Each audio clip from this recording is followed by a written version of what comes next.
Hello, welcome back to LeEdFollow. We're back in the garage, and today I would like to talk to you about flat six engines. Now, Porsche is clearly the name for flat six engines. They do it better than anybody else. They do it more than anybody else. Now, if you think about a Porsche 911 and that really cool flat six noise and that low center of gravity that you get from having a flat six compared to like a V6 or a straight six, it's a great engine design. The only problem with a Porsche 911 is the cost of buying them, very expensive cars. The cost of maintaining them, very expensive car to run. And then also the fact that the engine is in the wrong end of the car. Now, if you own a 911, I'm sure you're used to it, and I'm sure you'll say about all the great reasons for having it at the back. I know that it gets you really good traction because of the rear wheel drive. However, for me, I much prefer to have the engine in the front. And I've driven a load of 911s. I've given them a chance because I really, really wanted to like them. But unfortunately, I can't get over the engine being at the wrong end of the car, unfortunately. So if you're like me and you really want something that has the cool sound of a flat six, rear wheel drive, but the engine in the front, what do you get? Well, nobody really makes it. Subaru made a couple of coupes back in the 80s and 90s that had flat sixes, and they either came with four-wheel drive or front-wheel drive, but there doesn't really exist a front engine, rear-wheel drive, flat six car. But that's the whole point of this video. Today, I'm going to start a project I wanted to do for a long time, and we're going to make a front-engined, flat six, rear-wheel drive car. It's going to be fantastic. Now, you're probably thinking, hang about, didn't you just buy a V10 Audi as your project car? Well, yes, I did. I'm waiting on the parts to turn up to do that, and I'm going to be working on that over Christmas. However, that's more of a short-term project car, do it up, move on to the next thing. However, this is going to be a long-term project. It's not going to happen overnight. This is probably still going to be happening in a year from now, 2 years from now, and it's going to evolve, and it's going to go through lots of different stages. So what am I going to do?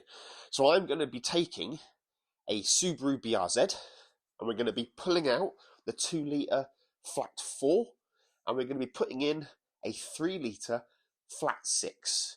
And that's a very easy engine to get hold of. It's a very easy, popular swap because you can get the flat 6 3 litres from Subaru Legacy, the Subaru Outback, or the Subaru Tribeca.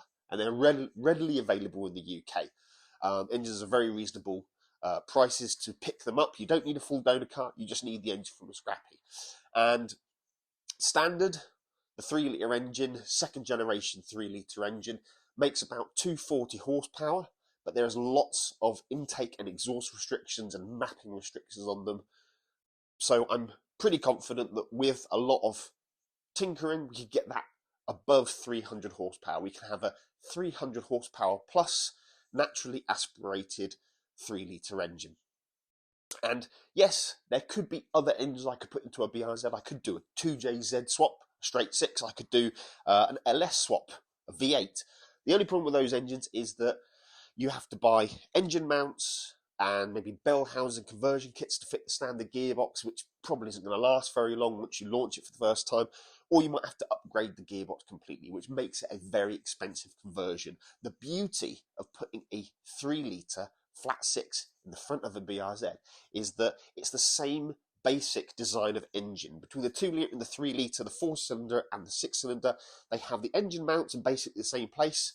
They have the same kind of bell housing pattern at the back, and you can literally put the flat 6 3-litre straight into the engine bay of a BRZ or a GT86, and it will go straight into the existing engine mounts, and it will bolt up to the existing gearbox, which means that the conversion itself is incredibly cheap, really straightforward to do. Now, of course, you can't run that flat 6 on the standard BRZ86 ECU. That needs to go in the bin. We're going to be using a Motec M150, and we can pick that up off the shelf with a built-in GT86 BRZ wiring harness, and it already talks to the CAN bus of the car, and it will also be able to use a CAN-based wideband lambda for the exhaust system. So I've done a lot of research on this project. It's very popular in New Zealand and Australia. Lots of people have done it, but there's only a handful of people over here in the UK that have done it. And Also, all the people that have done it, they haven't really shared the steps for like the average person at home that's thinking, oh, that could be cool, but I don't really know what I'm doing. What I'm going to be doing in this series of videos in this project is I'm going to be going through every step of the way and explaining to you how I'm going to do things and also why I'm going to do things that way. So let's start with the board behind me. Very nice whiteboard, a bit like the one that Ed has had recently. It's actually the same one that Ed had recently. He sent me the link to buy it. And let's talk about the project. So we need two things for the project, don't we? We need the BRZ, and we also need the Flat 6, which is called an EZ30. Okay, now, the problem is I can't go out and buy a BRZ right now because I have the Audi, of course, and while I have the Audi, storage space is a bit limited, and also I can't afford to take my eye off the ball and try to spread my time between two project cars. I'll just never get either of them finished. So for the moment, the BRZ, I will not be buying the car. I'll be focusing on the Audi. However, I do have enough room here to start with the engine. So we're going to divide this project into two stages. This will happen after the Audi passes on. Once I get rid of it, I'll take the money from the sale of the Audi. That will go towards the BRZ. The GT86 isn't going anywhere, by the way. This car is going to become a bit of a garage queen. I'll take it out on the odd sunny day when I can't be bothered to use a manual BRZ. But otherwise, the manual BRZ with the Flat 6 will become my new project car for the channel. My new track car for the channel. And my new project car from the channel, and the GT86 will kind of be retired, but I'm not going to sell it because as much as I wanted to buy a replacement car for the GT86, the Cosworth GT86 is a hard car to replace because it sets the bar so high. A lot of other cars, they may be better in certain aspects, but they also come with negatives, and unless I can get a car that does everything better than the GT86, it's just going to stay. So the easiest thing is just to have two GT86s, or a BRZ in this case, have one of both. And whereas the GT86 is a flat 4 supercharged automatic 300 horsepower car, this will be a BRZ manual flat 6 naturally aspirated 300 horsepower plus car. So let's talk about the horsepower. How are we going to get that to 300 horsepower? Well, that is a 240-ish bhp car. Okay, and the exhaust system is very restrictive on it. And also, because I'm going to be buying a car from a scrappy, it's very unlikely when I find the engine that it's going to have an exhaust system attached to it. It's probably not going to have any headers. So what I'm going to do is, well, I say going to do, I've already ordered them. I've ordered some new stainless manifolds. I'll probably put a picture up at this point from a company called Raptor Superchargers in Australia. So let's put headers up there. Okay, and then that's going to really help. I'm thinking we're probably going to get somewhere between 10 to 20 bhp from those. While I was on the interwebs buying stuff, I also found a company called Possumborn Motorsports in New Zealand. They are actually the guys who did the engine for Marty on Marty Car Mods. They did the engine for his Super Gramps, I believe. Something along that. It was either Super Gramps or it's the new one, the Lavorg or whatever it is. But they do a baffle for the sump. So that I can use this on track and I'm not going to get any oil starvation. Because the thing with flat 4s, flat 6s, boxer engines in general is that because the heads are down low, when you go through corners, they do tend to have the oil sloshing out of the pan and into one of the heads. So it's really important if you're going to take a flat 4 or flat 6 onto a track that the sump is baffled. So priority there, got a baffled sump. Okay, so ECU, talked about that. That's going to be a Motec M150 and it is the BRZ 86 specific kit. So literally, once I get the car, it will be a case of pulling out the standard ECU, taking the Motec with the wiring harness for a BRZ 86 and literally just plugging it in. Swap them over, turnkey. The car will just start straight off of that. But because this is a standalone ECU, I can then take a base map for an EZ30 and program that into that ECU at a later date. So to start off with the car, I'll buy the BRZ and we'll get it all set for track use. We'll get coilovers, let's write those on. So that's going to need coilovers, it's going to need brake upgrade,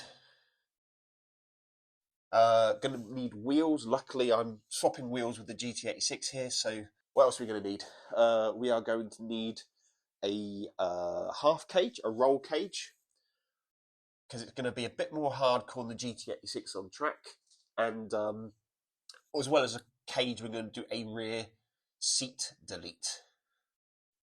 So, as the title of this video suggests, we're basically going to make a Subaru BRZ version of a 911 GT3 RS. So we're going to follow that kind of recipe.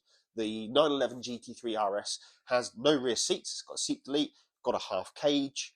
But the 911 GT3 RS is still a good road car, so Porsche are very good at making a race car for the road, but keeping enough creature comforts that you're not going to resent the car, you're not going to hate it. So you can still use a 911 GT3 RS to commute to work. It's a very comfortable car, not too noisy, not too thirsty. You can use it on a long drive. If you went to the supermarket, it's still got the trunk, so you can put some shopping in the front. So it's still practical. You can still live with it day in, day out. And that's what we're going to kind of aim for with this BRZ. It's going to still stay practical. We're going to retain the stock front seats, all the creature comforts, stereo, electric windows, etc. Just the stuff we don't need. The rear seats, I never use them in the GT86, so they can definitely go in a more focused track car like this BRZ. So rear seat delete and a half cage, because I don't want to have to wear harnesses and a helmet in the front all the time. I'd like to just be able to pop out in it with the normal seatbelt on and everything. So we're gonna try to hold ourselves back, but it's gonna be as close to a race car as I can make it without ruining it and resenting it when I drive it. So we've got the BRZ, we've got coilovers, brakes, wheels, cage. There's going to be some other things on there. Wouldn't mind Apple CarPlay in it at one point. So Apple CarPlay, just so I can use Google Maps for navigation on it. Yeah, going back to the engine. So going to need an uprated clutch. Even though we can just use the standard 6-speed manual BRZ transmission, we will get an uprated clutch, flywheel, can't spell wheel, because the standard clutch kit that comes on a BRZ or 86 is only really designed for like the 150 foot-pounds of torque these cars make from the factory. Once people turbocharge or supercharge, those clutches tend to slip, and we're going to be making very similar power with this engine, but we're going to be making instantaneous torque, whereas a turbo or supercharger, BRZ and 86, they have to rev up a little bit to get on boost to make the big power. Because this has got flat 6 NA power from the beginning, it's going to need a lot of clutch grip, low down the rev range to stop it from slipping. So we're going to have to upgrade that a little bit. Intake. So initially, we're going to just be running a panel filter into the existing BRZ airbox. And I'm pretty sure that literally with a panel filter allowing it to breathe, proper headers allowing it to expel all the exhaust gas, and the Motec upping the fuel mixture, taking advantage of all the locked-in horsepower in that engine that you wouldn't get on the standard 6-cylinder ECU. I think we're going to get close to the 300 horsepower target that I'm looking for here. Because if we look at 240 headers, let's just be optimistic and say 20. We're at 260. We already got another 40 horsepower. Now, this project's going to evolve a lot over the time that I'm going to do it. This may change slightly. If I can't find a decent BRZ, it might end up being another 86. Who knows? But the reason I'm going to go BRZ is that the car is obviously mostly Subaru. The thing that gives it its Toyota identity, styling aside, is that Toyota did a lot of work on the 4-cylinder 2-litre that is under the bonnet. So by taking that engine out and putting in what is a 100% Subaru engine, we're removing some of the Toyota identity from the car. So it kind of makes sense that as it's becoming even more Subaru, for purity, for automotive purity, we should probably use a BRZ. And also, I've already got an 86. I don't need two 86s. It'd be nice to have a bit of both. It'd be nice to say that, well, I can tell you what a BRZ is like and a GT86 is like. I can tell you what the auto gearbox is like, and I can tell you what the manual gearbox is like. It's just covering more bases. But yes, if we get to the point where this is all up and running and we're not quite making the 300 horsepower, I'm prepared to sink a little bit more into this project. I have found a company who make individual throttle bodies for this engine. So if this doesn't work, we can go ITBs. Okay, they are not cheap. They are £3,000 for ITBs. So it's something that it will sound amazing, but it's a lot of money just for a little bit of extra sound when the Flat 6 will sound pretty awesome on these headers anyway. You might not even be able to hear the ITBs to their full effect over the sound of the exhaust system on this thing. I don't know. We're gonna find out. But the Motec itself is a £3,500 ECU with the BRZ specific wiring loom. I could get just an ECU like a Motec or like a Haltech or a Link or another manufacturer. Might be slightly cheaper, and I can make my own loom, but it's just time consuming. Motec have got one that's off the shelf, and it just connects it straight in with a map, turnkey, done, which means that I don't really have to spend any time on the basic BRZ engine tuning. I can literally just take this and then load another map onto it at the point where I put the 6-cylinder in. And the 6-cylinder should be pretty much plug and play. The actual engine wiring loom on the 6-cylinder comes into like a square block, and you get a very similar thing on the wiring loom to the engine of the 2-litre standard engine. And those do connect up. They have like a locking connector. The only thing is the pins are in different orders. I do have the wiring diagram on how to repin it so that the pins actually line up to the correct pins, and then I can just literally plug and play it. And that's the kind of thing I'm looking to do.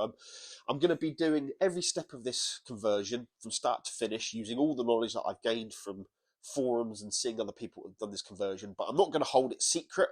I'm going to display it all out there. So if anybody, yourself, anybody else watching this video in the future wants to take their BRZ or 86 and they want to make it a 6-cylinder, then you can just follow this series of videos, and I'm just going to lay bare everything that I find along the way.